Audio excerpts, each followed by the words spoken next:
This is by far the most that I have seen my GSP out and about in a sprout in a long time. Enjoying the current, catching all these little particles in the air floating around, or in the water, shall I say. And as a coral, and as much as a polyp can do, loving life. Are your green star polyps not opening and you still don't know why? You watched the other video, you scrubbed them, you cleaned them, they're just still not opening up? Stay tuned. This is probably why. And trust me, it's probably one simple thing. Are they kind of stuck like this and you just don't know why?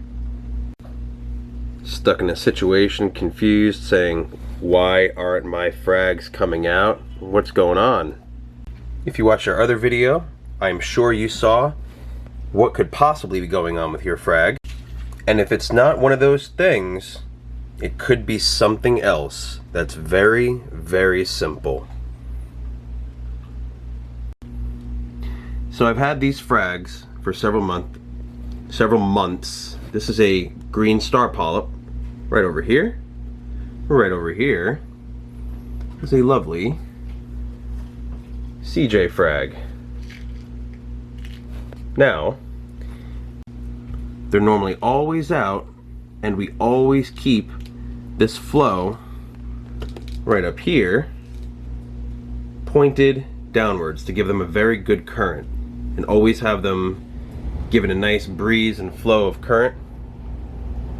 When I change this current, because this nano tank doesn't have a protein skimmer on the top, I moved the nozzle to face downwards. I had it face downwards so everything will get proper current. However, the cause and effect to moving that made these guys find law. Look at that fin. You see that? Come on. Have to basically have new hiding spots because it affected the flow, and those new hiding spots overnight caused those gobies to get a little nasty. So you, my friend, have some healing to do. He'll be good in his new tank, separate tomorrow. And my main point is that having this nozzle pointed upwards and having the light cycle for the coral to grow, at least within less than a week, it started to not have, this is only for about 4 or 5 days now, it started to grow a little bit of brown algae on the top. Enough to where in the coral's defense it's not going to come out, and if you refer to my other video, it shows you how to clean them up and get them back to sprouting polyps. So the only problem in a nano tank would basically be the option to have a decent wave maker, because when I turn the wave maker on, and I have a very gentle one, it stirs up a lot of the, this is only a 5-gallon, so it stirs up a lot of debris, a lot of sand. It kind of, disturbs the fish, from even having any sort of spot that they can just relax. So we have to work with what we have, and then tomorrow we're going to be getting a different tank, and we're going to have more space for our wave maker, and we'll allow the coral to have a little more proper current flow to them. And things would be a little different if we just didn't have the fish that we have in here. So we'd be able to just have the wave makers going and grow a nice coral garden, which is going to be our intentions going forward. And as you could see in our last video, which was done, our HD Aqua Tour, that was done only 3 days ago, and you could already see nice little sprouts of algae everywhere. So I mean, even that's only giving this about 5 hours of light every day for the coral. So, and I mean, definitely have success growing, coralline algae all over everything. So, it's a nice healthy cycle tank. The GSP was down here originally, stuck to the rock. It grew on the side, so I had to kind of peel it off because it was on that little piece of reef rock up there, which is separate.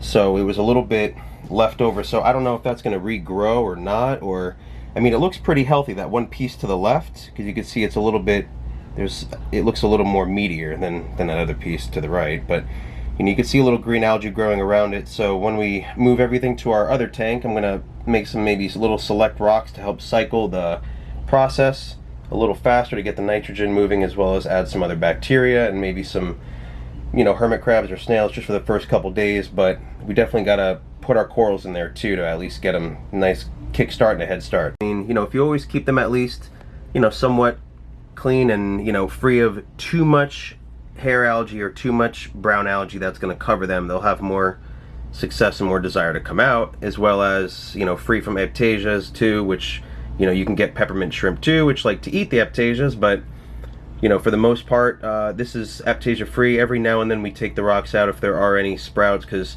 you know, keeping the shrimp and the hermit crabs and other things that would, you know, kind of feed off of some excess algae and anything like that growing.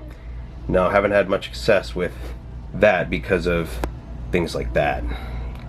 Goby runs this tank sometimes, you know, and that's a big one. I call him King Goby.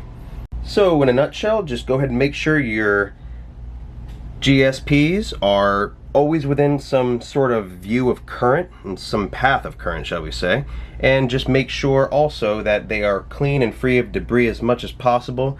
If you do have to clean them, use a very soft bristled brush that you would use basically on a baby, or a kid's toothbrush. Make sure it's extremely soft, or if they have an adult one, fine, or if you have an old one too, that's good. Make sure you watch to the end of this video, because we are going to show this transformation into our new tank and how everything gets cleaned up and these come and sprout about with better current, of course.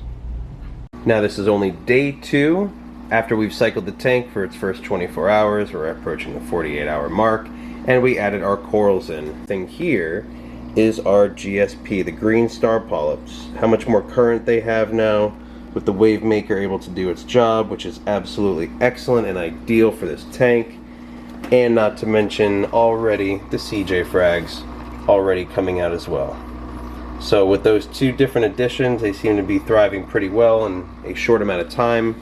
And I did add some phytoplanktons too. I did feed them. So this is by far the most that I have seen my GSP out and about in a sprout in a long time. Enjoying the current, catching all these little particles in the air floating around, or in the water, shall I say. And as a coral, and as much as a polyp can do, loving life. I would too if I lived in this tank.